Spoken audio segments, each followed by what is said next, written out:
அடுத்த நாள் திருதராஷன் காண்டவ பிரஸ்தம் என்கின்ற கொடுமையான காட்டை பிரித்து தர்மன் வசம் ஒப்படைத்தான். அதாவது நாட்டை பிரித்து பாண்டுவினுடைய பிள்ளைகளுக்கு கொடுப்பேன் என்று வாக்கு கொடுத்த திருதராஷன் மறுநாள் வளமான நாட்டுப்பகுதியை கொடுக்காமல் கொடூரமான காட்டுப்பகுதியை பாண்டவர்களுக்கென்று ஒதுக்கி அவர்கள் வசம் ஒப்படைத்தான்.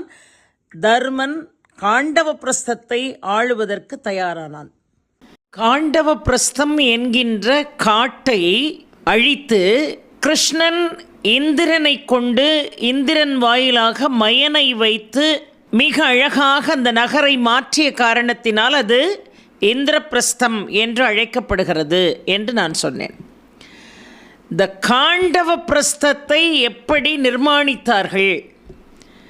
காடாக கிடந்த அந்த காண்டவ பிரஸ்தத்தை எப்படி ஆட்சி செய்யக்கூடிய இடமாக மாற்றினார்கள், அதையும் நாம் பார்க்கணும். ஏன்னா பாரதத்தில் ஒவ்வொரு வரிகளுக்குள்ளேயும் 1000 அர்த்தங்கள் உண்டு. பின்னால் நடக்கக்கூடிய பல செய்திகளுக்கு முன்னால் நடந்த பல செய்திகள் ஒன்றுக்கொன்று உறுதுணையாக இருக்கும். அதனால் அதையும் சேர்த்து நாம் பார்க்கணும். இந்த காண்டவ பிரஸ்தம் எப்படி உருவானது அப்படின்னு பார்க்கணும். அது கொடுமையான காடு. அந்த காட்டை தலைநகராக வைத்து நீங்கள் ஆட்சி செய்யுங்கள் என்று தான் திருதராஷ தர்மன் கையில் ஆட்சியை ஒப்படைக்கிறார். இப்போ யமுனை ஆற்றங்கரையில் அமர்ந்து கிருஷ்ணனும் அர்ஜுனனும் பேசி கொண்டிருக்கிறார்கள். பேசி கொண்டிருக்கின்ற பொழுது அந்தண ரூபத்திலே அக்னி பகவான் வந்து அவர்கள் முன்னிலையிலே நின்றார். அந்தண ரூபத்தில் வந்து நின்று அக்னி சொன்னால், எனக்கு ரொம்ப பசி தாங்க முடியல, என்னுடைய பசியை நீங்கள் இருவரும் மனது வைத்தால் போக்கலாம் என்று சொன்னார். அதனால் என்ன, உன் பசியை போக்கி விடுகிறோம் என்று கிருஷ்ணன் சொன்னார். வந்திருப்பவன் அக்னி, அவன் அந்தண ரூபத்தில் வந்திருக்கான்னு கிருஷ்ணனுக்கு என்ன தெரியாமலா இருக்கும், உன்னுடைய பசியை நீக்கலாம், அதற்குரிய வேளை வந்துவிட்டது என்று சொன்னார். இப்போ காண்டவ பிரஸ்தம் காடாக கிடக்கு, அந்த காட்டை அழிக்கணும். இப்போ கிருஷ்ணன் அக்னி தேவனிடம் சொன்னான், உன்னுடைய பசியை இந்த காண்டவ பிரஸ்தத்தை வைத்து நீ நீக்கிக்கொள். அந்த காண்டவ பிரஸ்தம் முழுவதும் அக்னி எரிக்க ஆரம்பித்தது. அக்னி எரிக்க ஆரம்பித்தது. அந்த காண்டவ பிரஸ்தம் என்கின்ற அந்த அற்புதமான இடத்துல பல வகையான விலங்குகள், பல வகையான பறவைகள், விசித்திரமான பல விருட்சங்கள், மலைகள், அரக்கர்கள், அசுரர்கள், அது மட்டுமல்ல 8 வகையான மகா நாகங்கள் அந்த காண்டவ பிரஸ்த காட்டுக்குள்ளே கிடக்கு. அனந்தன், கார்கோடகன், குழிகன், சங்கபாலன், தட்சகன், பதுமன், மகாபதுமன், வாசுகி என்கின்ற 8 மகா நாகங்கள் அந்த காண்டவ பிரஸ்தத்துக்குள்ளே கிடக்கு. இப்போ இந்த காண்டவ பிரஸ்தம் என்கின்ற வனத்திற்கு பாதுகாவலன் யார் என்று கேட்டால் இந்திரன், அர்ஜுனனுடைய தந்தை. இப்போ அக்னி இந்த காட்டை அழிக்கிறான். இந்திரனால் அதை பொறுத்து கொள்ள முடியவில்லை.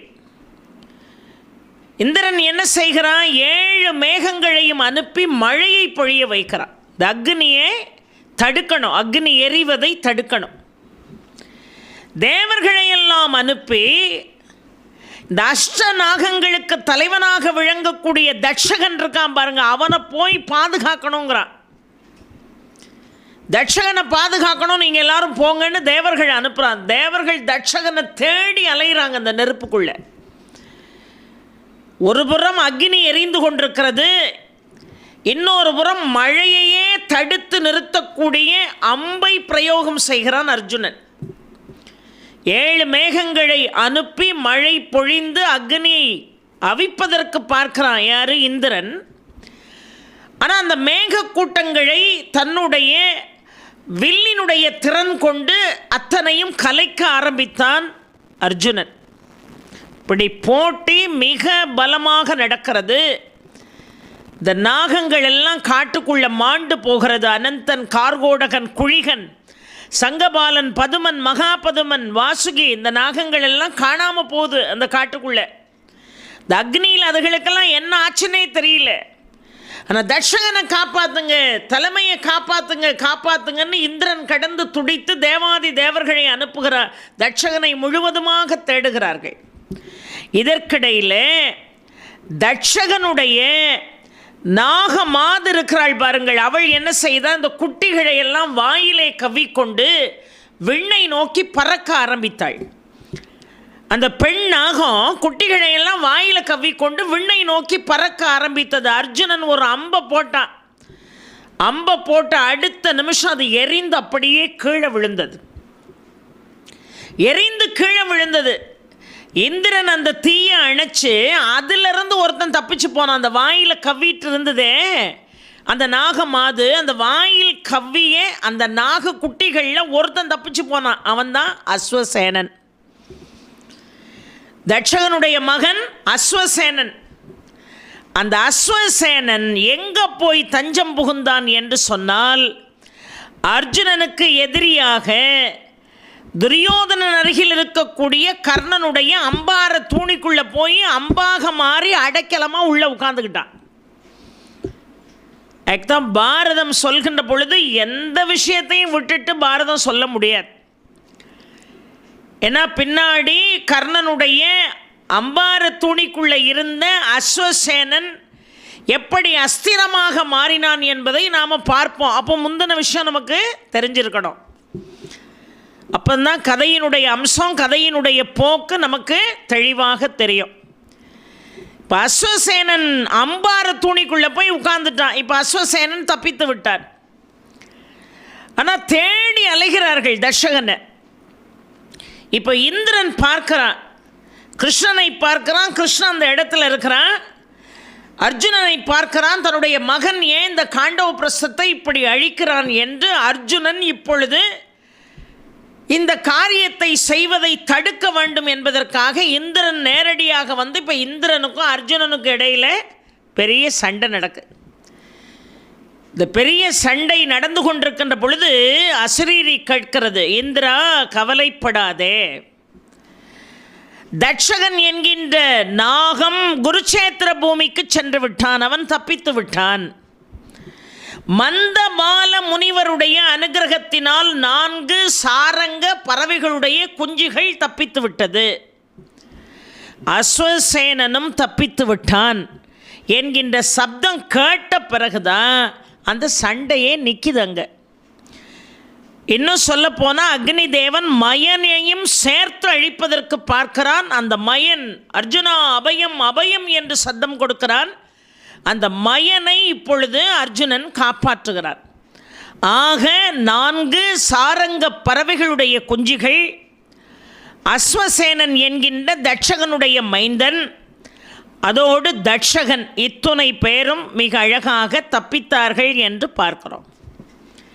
இப்போ அந்த காண்டவ பிரஸ்தம் அதற்கு பிறகுதான் இந்திரனுடைய அனுகிரகத்தினால் மயனால் மிகப்பெரிய ஒரு நகரமாக அது மாறுகிறது. அதைத்தான் தலைநகராக கொண்டு தம்பிமாரோடு இணைந்து தர்மன் ஆட்சி செய்கிறார். ஒரு மிகப்பெரிய ஒரு சபா மண்டபத்தை கட்டி கொடுக்கிறார் மயன். தன்னுடைய கற்பனை திறம் முழுவதையும் குழைத்து ஒரு அற்புதமான சபா மண்டபம். அதில் ஒரு பெரிய தாமரை தடாகம், அதில் பூத்திருக்கக்கூடிய தாமரை மலர்கள் எப்படி இருந்ததா, ரத்தினங்களை போல இருந்ததா. நவரத்தினங்கள் ஒன்றாக இணைந்து தாமரை மலர் ரூபத்திலே தடாகத்திலே தாமரை மிதப்பது போல ஒரு சிற்ப வேலை. பார்ப்பதற்கு எவ்வளவு அழகாக இருக்கும். எல்லா அரசர்களும் அந்த இந்திரபிரஸ்தத்தை பார்ப்பதற்காக வருகிறார்கள். துரியோதனன் சும்மா இருப்பானா? துரியோதனன் சும்மா இருப்பானா? எப்படி தான் இவன் இந்த நகரத்தை உருவாக்கினா, அங்கே என்னென்ன வசதிகள் இருக்குது பார்த்துட்டு வரணும்னு வராங்க இப்போ கௌரவர்கள். உள்ள துரியோதனன் நுழைகிறான். அப்படியே அரண்மனையை பார்த்து அப்படியே ஆடி போனான். அவ்வளோ அழகாக இருக்கிறது. குபேரலோகம் கூட அப்படி இருக்காது, இந்திரலோகம் கூட அப்படி இருக்காது, அவ்வளோ அருமையாக இருக்கிறது. உள்ளே நுழைகிறான். மாடத்தில் திரௌபதி நிற்கிறாள். உள்ளே நுழைகிறான். முதல் அறையினுடைய அமைப்பு எப்படி இருக்கிறது என்று சொன்னால் தடாகத்தை போல இருக்கிறது. அப்படியே நீர் ததும்பி நிற்பது போல ஒரு காட்சி. ஆகா, இங்கே தண்ணியில் இருக்குன்னு சொல்லி தன்னுடைய ஆடையை சற்று தூக்கி கொண்டு நடந்தான். ஆனால் அந்த இடத்துல தண்ணியே இல்லை. தண்ணியே அந்த இடத்துல இல்லை. அடுத்த அறைக்கு வருகிறான். அங்கே உண்மையாகவே தண்ணி இருக்கு. அப்படியே நீர் ததும்பி கொண்டிருக்கிறது. இவன் என்ன நினச்சான், இதை மாதிரி தான் முந்தைய அறையிலையும் தண்ணீர் ததும்புவது போல ஒரு காட்சி இருந்தது, ஆனால் அங்கே தண்ணி இல்லை. அதை போல தான் இங்கேயும் காட்சி அமைப்பு இருக்கிறது என்று சர்வ சாதாரணமாக நடந்து வந்தவன் தண்ணியில் கால் வழுக்கி கீழே விழுந்துடுறான். கீழே விழுந்த உடனே மாடத்தில் நின்று கொண்டிருந்த திரௌபதி இந்த காட்சியை பார்த்து சிரித்தாள். வாழ்க்கையில் யாராவது கீழே விழுந்தால் முதல்ல நாம் செய்கிற தப்பு சிரிப்பது தான். அது வயசானவங்கன்னு நம்ம பார்க்குறதில்ல, வாலிபர்கள்னு பார்க்குறதில்ல. கீழே விழுந்த உடனே சிரிப்போம். நம்மகிட்ட நிறைய கோளாறு இருக்குது. ஏதோ வியாதி நமக்கெல்லாம். கரண்ட்டு போயிட்டுன்னு வைங்க, ஐயோ கரண்ட்டு போயிட்டுமோ. கரண்ட் வந்த உடனே எல்லாரும் சேர்ந்து ஒரு கூச்சல் போடுவோம் பாருங்கள், கரண்ட் வந்துட்டுன்னு. சில விஷயங்கள் ஒரு நாள் நம்மை மாற்றப்போவதே இல்லை. கிடந்து கூப்பாடு போடுவோம். அது மாதிரி யாராவது ஒருத்தர் கீழே விழுந்த உடனே முதல்ல சிரிப்போம். எவ்வளோ பெரிய தப்பு. அதுவே நம்ம கீழே விழுந்தா இன்னொருத்தர் நம்மளை பார்த்து சிரிச்சா. திரௌபதி செஞ்சது பெரிய தப்பு. இப்போ இவர்களுடைய அவைக்கு அவன் விருந்தினன் இல்லையா? அது மட்டும் இல்லை, உறவினன். இப்போ சிரிச்சா. அவன் கீழே விழுந்த உடனே சிரித்தது மட்டும் இல்லை, அவன் காதில் விழுற மாதிரி சொன்னால் குருட மகன் குருடனாத்தானே இருப்பான். அதான் பெரிய பிரச்சனை. இந்த ஊனமுற்றவர்களை அவர்களுடைய ஊனத்தை காரணம் காட்டி பேசினால் அது அவர்களால் தாங்கவே முடியாது, ஜீரணிக்கவே முடியாது. இந்த கண்ணு தெரியாதவங்களை பார்த்து இறக்கப்படுவோம்.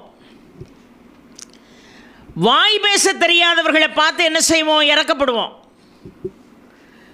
ஆனால் காது கேட்காதவனை பார்த்து சிரிப்போம். கீழே விழுந்தவனை பார்த்து சிரிப்போம். எவ்வளோ ஒரு பெரிய மனநோயாளியாக நாம் இருக்கோம் பாருங்கள். காது கேட்காமல் ஒருத்தன் பேசினான்னா உடனே நமக்கு சிரிப்பு தான் வருது. சாப்பிட்டீங்களா அப்படின்னு கேட்டால் இப்போ தான் ஊர்லேருந்து வந்தேன் அப்படின்னு அவன் பதில் சொன்னான்னு வைங்க, நம்மால் விழுந்து விழுந்து சிரிப்பான். ஏன் நம்ம ஒன்று கேட்டால் அவன் ஒன்று சொல்கிறாரு. இதெல்லாம் மனிதனிடம் இருக்கக்கூடிய ஒரு நோய், ஒரு பலவீனம். எவனுடைய ஊனத்தையும் சுட்டி காட்டி பேசினாலோ சிரித்தாலோ அதை அவங்க வாழ்க்கையில் மறக்கவே மாட்டாங்க. அந்த ஒரு வைராக்கியம்தான் துரியோதனன் மனசுக்குள்ளே அஸ்திவாரம் போட்டுச்சு. முதல்ல சிரிச்சுட்டு விட்டுருந்தா கூட அவன் அதை மறந்துருப்பான். குருட மகன் குருடனாத்தானே இருப்பான், சரியாக பார்த்துட்டு வர வேண்டாமா, பார்க்காம வாரிய அப்படின்னு பொருள் அதுக்கு. இந்த இடத்துக்கு பல அரசர்கள் வருகிறார்கள், அதில் நாரதரும் வருகிறார். நாரதர் அப்படியே அந்த இந்திரபிரஸ்தத்தை பார்த்துட்டு மனசில் நினச்சாரு, இதை மாதிரி ஒரு அரண்மனையை, ஒரு நகரத்தை என் வாழ்க்கையில் நான் பார்த்ததே இல்லை. வைகுண்டம் வரைக்கும் போயிட்டு வர்றவர் அவர் நினைக்கிறார், இந்த மாதிரி ஒரு அழகான இடத்தை என் வாழ்க்கையில் பார்க்கல. குபேரலோகமோ யமலோகமோ பார்த்ததே இல்லையே, என்ன அழகாக இருக்குது. 30 முக்கோடி தேவர்கள் ஆட்சி செய்யக்கூடிய அந்த இடம் கூட இந்த இடத்து முன்னாடி நிற்க முடியாதுன்னு நினச்சார். அவ்வளவு அழகாக இருக்கிறது. அந்த இடத்துல தர்மனை சந்தித்து ஒரு செய்தியை சொன்னார். அப்பா, நான் எல்லா லோகங்களும் போயிட்டு வந்துக்கிட்டு இருக்கிறவன். யமலோகத்துக்கு ஒரு நாள் போனேன். உங்கள் அப்பா பாண்டுவா அங்கே சந்தித்தேன். பாண்டு என்னிடம் என் பிள்ளைகளை ராஜசூய யாகம் செய்ய சொல்லுங்கள், இது என்னுடைய ஆசைன்னு சொல்லி அனுப்புனாருப்பா. அதனால் ராஜசூய யாகம் செய்தால் பாண்டு இன்னும் நற்கதி அடைவான், உங்களுடைய வாழ்க்கையும் மேன்மையாகும். ராஜசூய யாகம் செய்பவர்களுக்கு எவ்வளோ பெரிய சிக்கல்கள் காத்திருந்தாலும் அதிலிருந்து அவர்கள் தப்பித்து விடுவார்கள். அப்போ நீங்கள் ராஜசூய யாகம் செய்யுங்கள் என்று சொன்ன உடனே தர்மன் அப்படியா, அப்போ ராஜசூய யாகம் செய்யணுமான்னு முதல்ல தகவலை யாருக்கு அனுப்புனா? கிருஷ்ணனுக்கு அனுப்புனா. கிருஷ்ணன் துவாரகையிலிருந்து இங்கே வந்தவர் சொன்னார், அப்பா, ராஜசூய யாகம் நடத்த வேண்டும் என்பது உன் தந்தையினுடைய வேண்டுதல்னு நாரதர் சொல்கிறாரு.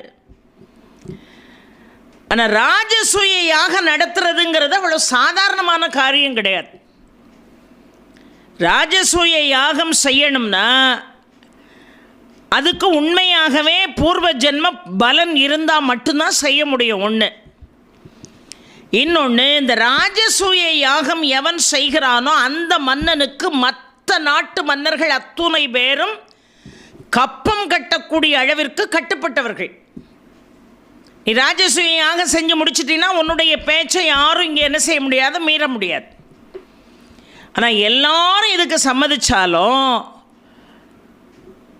ஜராசந்தன் என்று ஒருவன் இருக்கிறான், அவன் இதுக்கு சம்மதிக்க மாட்டான். அதனால் ராஜசூய யாகம் செய்கிறத விட்டுரு. அப்போ தர்மன் கேட்டான், அந்த ஜராசந்தன் யாருன்னு கேட்டான். ஜராசந்தன் சொல்றிய கிருஷ்ணா, அவன் யார் அப்படின்னு சொல்லி ரொம்ப அழகாக தர்மன் கேட்டான். இப்போ மற்ற சகோதரர்கள் எல்லாம் சுற்றி நிற்கிறார்கள். அப்போ கிருஷ்ணன் ஜராசந்தன் யாருன்னு சொல்கிறாரு பாருங்க.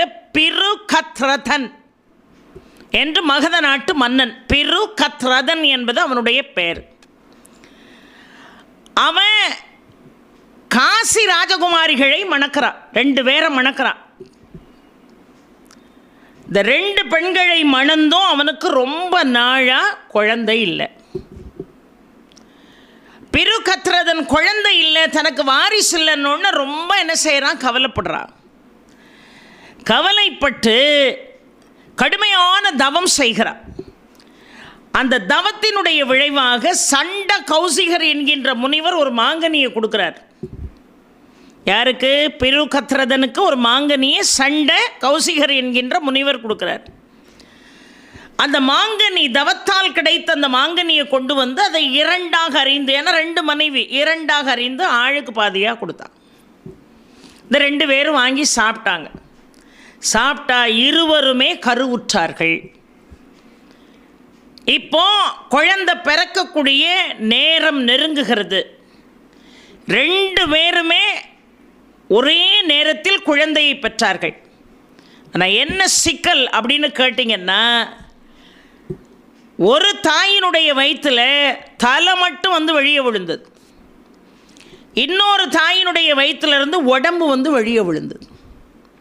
இப்போ 2க்குமே உயிர் துடிப்பு இருக்கான்னு பார்த்தா தலைக்கும் உயிர் துடிப்பு இருக்குது, உடம்புக்கும் உயிர் துடிப்பு இருக்குது.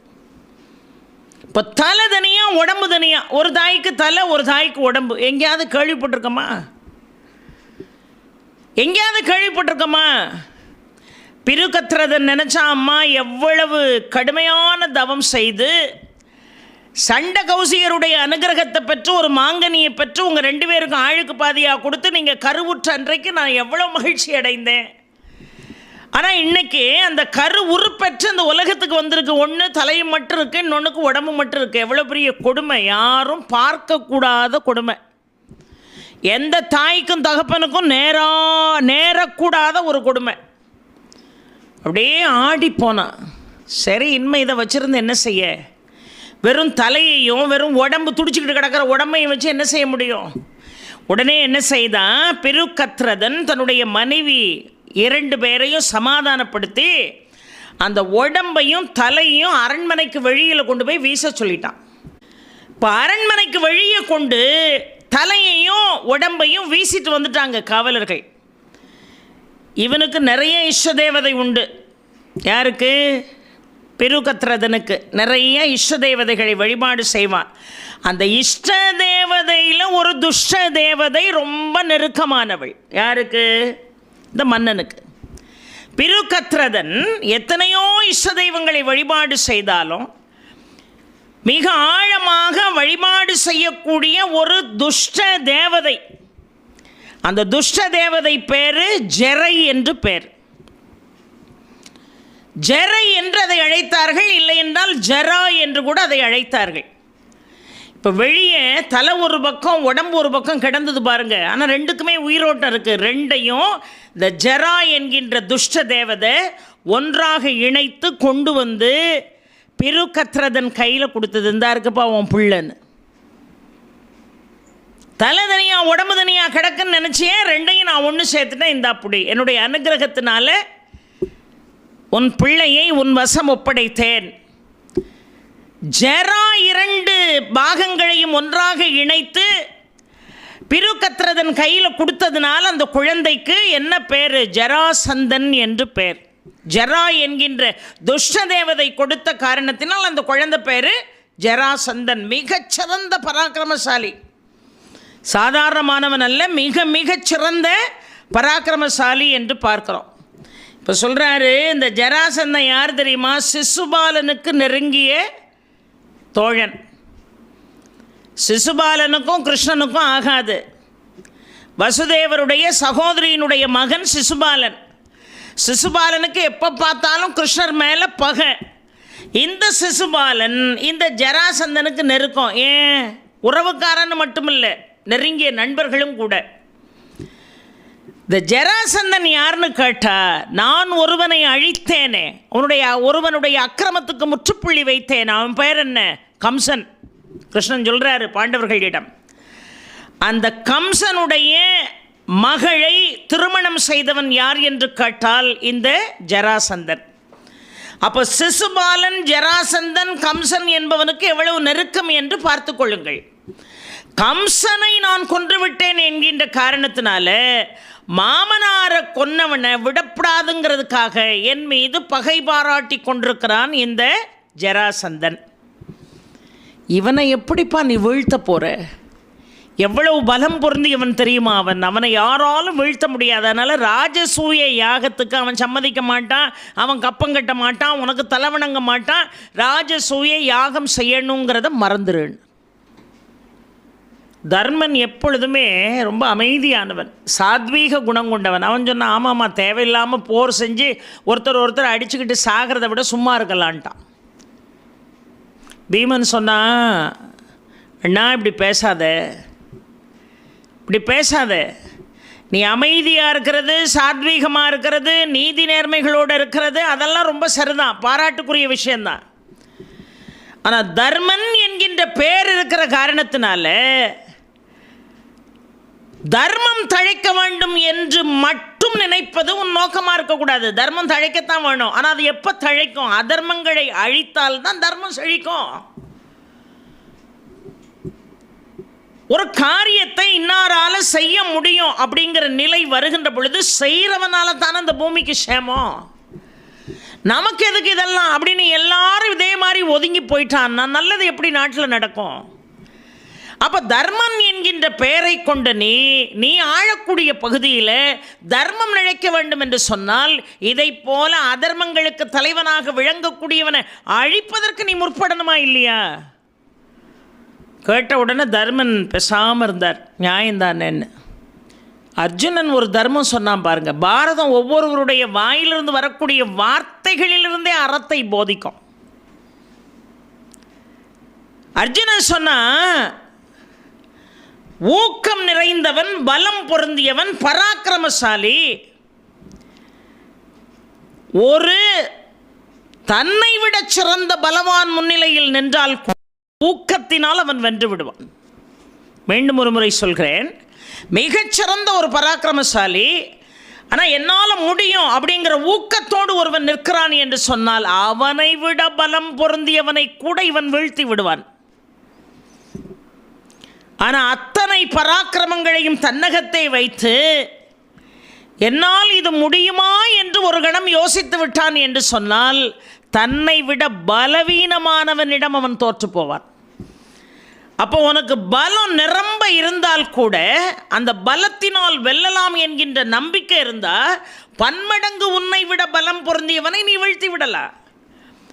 ஆனால் எல்லா பராக்கிரமங்களும் இருந்து என்னால் முடியுமா அப்படின்னு நினச்சிட்டான்னா உன்னை விட பலவீனமானவன் ஒன்று ரொம்ப சர்வசாதாரணமாக வீழ்த்திட்டு போயிடுவான். நான் சொல்கிறத கேளு, சத்திரியனா இருக்கிறதுக்கு பழகுன்னா அர்ஜுனன். எப்போவுமே சாத்வீகமாக இருக்காத, முனிவர்களை போல சத்திரியனை போல இருந்து பழகுன்னா.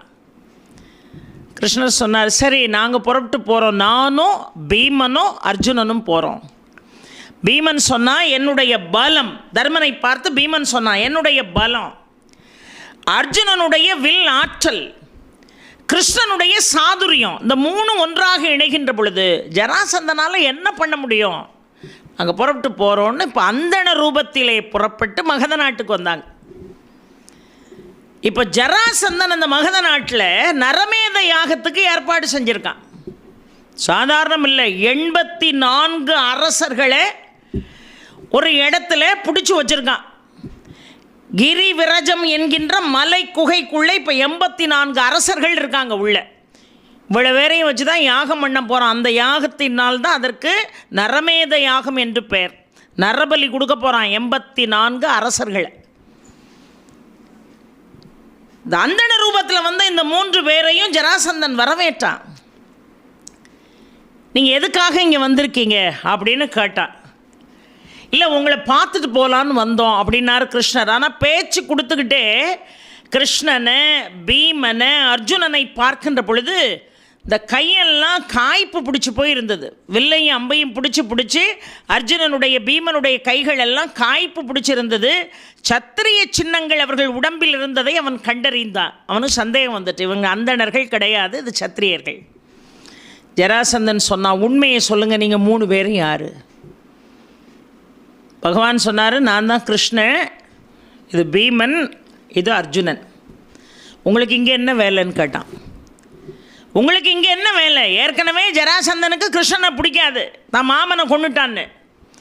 இங்கே என்ன வேலைன்னா, இங்கே பார், பணிவோடு சொல்கிறேன், இந்த நரமேத யாகத்தை உடனே நிறுத்து, இல்லைன்னா மிக கொடுமையான விளைவுகளை நீ சந்திப்பாய் என்று கிருஷ்ணன் சொல்ல வேண்டியதை நேரடியாகவே சொல்லிட்டார்.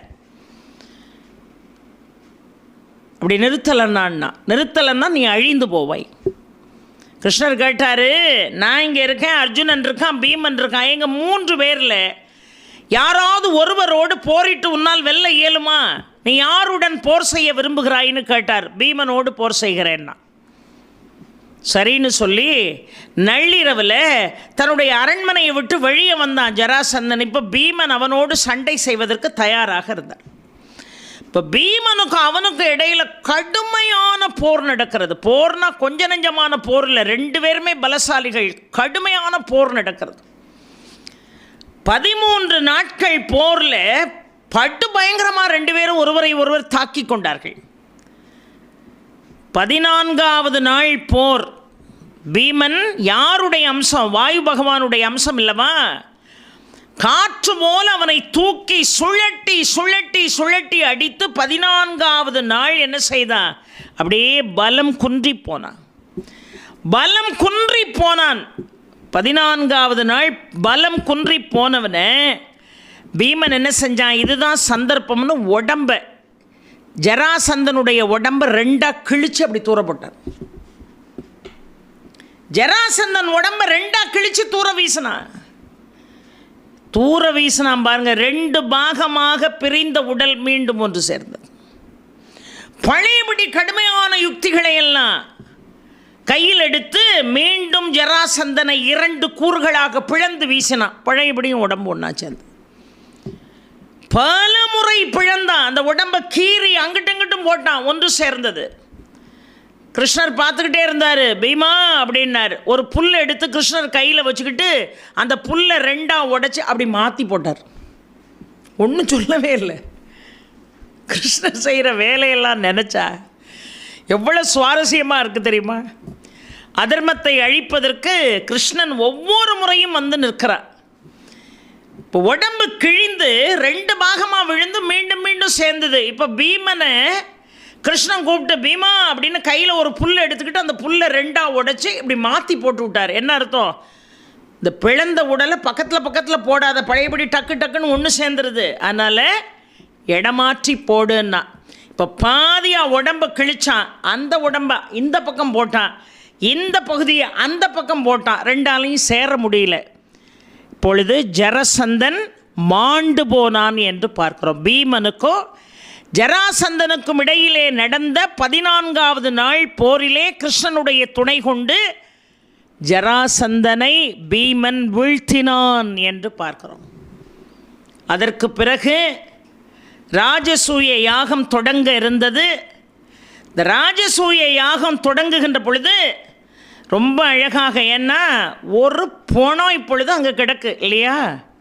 ஜராசந்தனுடைய உடம்பை வதம் செய்து அவனை துவம்சம் செய்திருக்கிறார்கள். அங்கே ஒரு பிணம் கிடக்கு.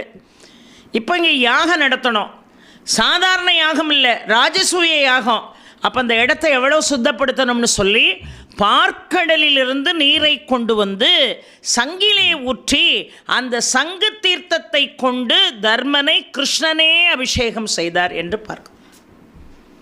கிருஷ்ணனே அபிஷேகம் செய்தார் என்று பார்க்கிறோம். இப்போ அழகான உடல் முழுவதும் வெண்ணெய் பூசி அந்த யாகத்திற்குரிய அம்சத்திலே இப்பொழுது தர்மன் யாக குண்டத்தின் முன்னால் அமர்ந்திருந்தான்.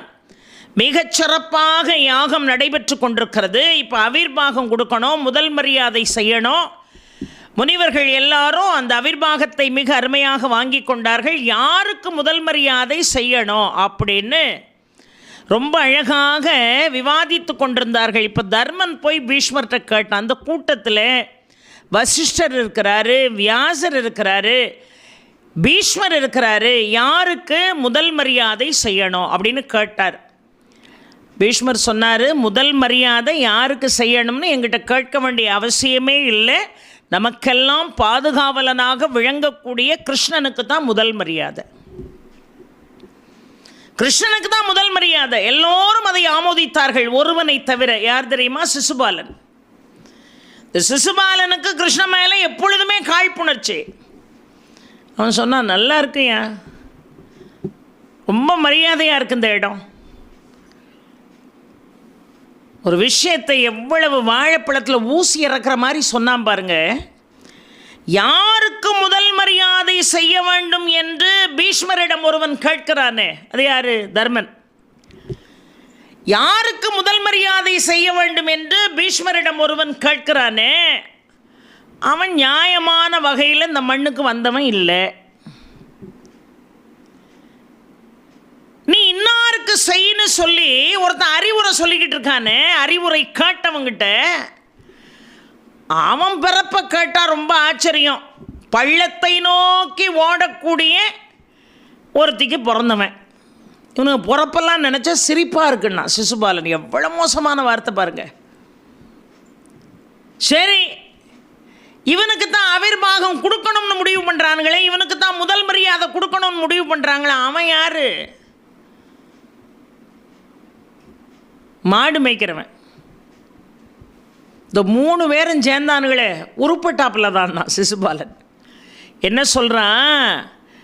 யாருக்கு முதல் மரியாதை செய்ய வேண்டும் என்று கேட்ட தர்மன் பாண்டுக்கு பிறந்தவன் இல்லை, தர்மதேவனின் அம்சமாக இந்த மண்ணுக்கு வந்தவன். பாண்டுவனுடைய பையனாமன். ராஜசூய யாகத்தை நடத்தும்படியா பாண்டு சொல்லி விட்டாரு அப்படின்னு நாரதர் சொன்ன உடனே அதை நிறைவேற்றானே. இதுக்கு அதுக்கு ஏதாவது சம்மந்தம் இருக்கா? இவனுக்கு என்ன தகுதி இருக்குது அதை நடத்துறதுக்கு? இவன் பாண்டு பிள்ளையா அப்படிங்கிற அர்த்தத்தில் கேட்டான். கிருஷ்ணனுக்கு இதை செஞ்சிருப்பா, முதல் மரியாதையை கிருஷ்ணனுக்கு கொடுத்துரு அப்படின்னு சொல்கிறவன் இருக்கானே இந்த பீஷ்மர். இவர் யாரு? கங்கையினுடைய புத்திரன். நீர் எப்பொழுதுமே உயர்ந்த இடத்தை நோக்கி போகாது, பள்ளமான இடத்தை நோக்கி தான் போகும். கீழான இடத்தை நோக்கி போகிறவளுக்கு பிறந்தவன் இந்த பீஷ்மர். இவர் இன்னாருக்கு செய்யன்னு சொல்கிறாராம். எவ்வளவு நகைப்பாக இருக்கு. சரி, 2 பேரும் சேர்ந்து முடிவு பண்ணி, எவ்வளவோ பலம் பொருந்தியவர்கள் இந்த சபையில் இருக்காங்க. வியாசர் இருக்காரு, வசிஷ்டர் இருக்காரு, ஏன் துரியோதனன் இருக்கிறான், நாகக்கொடிக்கு அதிபதி துரியோதனன் இருக்கிறான், பராக்கிரமசாலி கர்ணன் இருக்கிறான். இவங்களெல்லாம் விட்டுட்டு இந்த மாடு மேய்க்கிறவன்கிட்ட போய் அந்த மரியாதையை வாங்கிக்கிட சொல்லி சொன்னால் அப்புறம் எங்களுக்கு என்ன மரியாதை இருக்குன்னா சொன்ன உடனே பெரியோர்களை இப்படி பேசாதே நான் தர்மன். பீமன் சொன்னான், ஒன்று அடிச்சே கொன்றுவேன்னா. அர்ஜுனன் சொன்னா, இப்பொழுது பார், ஒரே ஒரு அம்புல உன் கதையை நான் முடிக்கணும் இல்லையான்னு பாருன்னா சிசுபாலனை பார்த்து. பீஷ்மர் பொறுமையாக சொன்னார் அர்ஜுனனை பார்த்து, அர்ஜுனா, சிசுபாலனை வதம் செய்வது உன் வேலை அல்ல, அந்த வேலையை செய்யக்கூடியவன் இங்கே இருக்கக்கூடிய கிருஷ்ணன். நீ அதில் தலையிடாத. இன்னாரால தான் இன்னாருடைய விதி முடியணுங்கிறது இருக்கு. ஆக நீயோ பீமனோ யாருமே சிசுபாலனை கொல்ல வேண்டாம். செய்ய வேண்டிய காரியத்தை கிருஷ்ணன் பார்த்து கொள்வான். அவன் பரமாத்மாதான் இந்த மானுட ரூபத்தில் இருக்கிறான் என்பது உங்களுக்கு புரியவில்லை என்று சொன்னால் இந்த சிசுபாலனுக்கு இதைவிட அறிவுரை சொல்ல இந்த உலகத்தில் ஆள் உண்டா? யார் பேச்சையும் கேட்க மாட்டாம எப்படி தடித்த வார்த்தை பேசுகிறான் பாருன்னார் பீஷ்மர். இப்போ அருமையாக ராஜசூய யாகம் நடைபெற்றது. முதல் மரியாதை கிருஷ்ணனுக்கு கொடுக்கப்பட்டது. அந்த யாகம் முடிந்து அரசர்கள்லேருந்து, முனிவர்கள்லேருந்து, நாட்டு மக்கள்லேருந்து, பாமரர்கள்லேருந்து, அவங்க ஆட்சிக்குட்பட்டவர்கள்லேருந்து இதுவரைக்கும் இப்படி ஒரு யாகத்தை பார்க்கல. தேனும் பாலும் ஓடுது. இப்படி ஒரு சாப்பாடு சாப்பிட்டதில்லை, இப்படி ஒரு யாகத்தை பார்த்ததில்லை. இப்படி ஒரு தெய்வ கடாட்சம் நிறைந்த ஒரு சபையில் நாமெல்லாம் இருக்கிறதுக்கு என்ன புண்ணியம் செய்யணுமோன்னு எல்லாரும் பேசிக்கொண்டே சென்றார்கள். இப்பொழுது வெளியே நின்று கொண்டிருந்தான் சிசுபாலன். அந்த சிசுபாலனை வதம் செய்வதற்கு இப்பொழுது கிருஷ்ணன் அங்கே சென்று சிசுபாலனுக்கும் கிருஷ்ணனுக்கு இடையில் கடுமையான போர் நடைபெற்று நிறைவாக சிசுபாலனை கிருஷ்ணன் வதம் செய்தான் என்று பார்க்கிறோம். இந்த தடிச்ச வார்த்தை பேசுகிறவன், அநியாயமான வார்த்தைகளை அடுத்தவன் மனசு புண்படுமே அப்படின்னு நினைக்காம உதிர்க்கக்கூடியவன், இவனுக்கெல்லாம் கிடைக்கக்கூடிய தண்டனை சாதாரணமான தண்டனை அல்ல. ஆக ராஜசூய யாகம் மிக அருமையாக நடைபெற்று பாண்டுவினுடைய வேண்டுதலை நிறைவேற்றியதோடு மட்டுமல்லாமல் நாரதர், வியாசர், வசிஷ்டர், பீஷ்மர் என்ற எல்லாருடைய கால்லையும், பகவான் கிருஷ்ணனுடைய கால்லையும் பாண்டவர்கள் விழுந்து ஆசி பெற்று மிக அருமையாக ஆட்சியை நடத்தினார்கள் என்று பாரதம் தெள்ளத் தெளிவாக சொல்கிறது.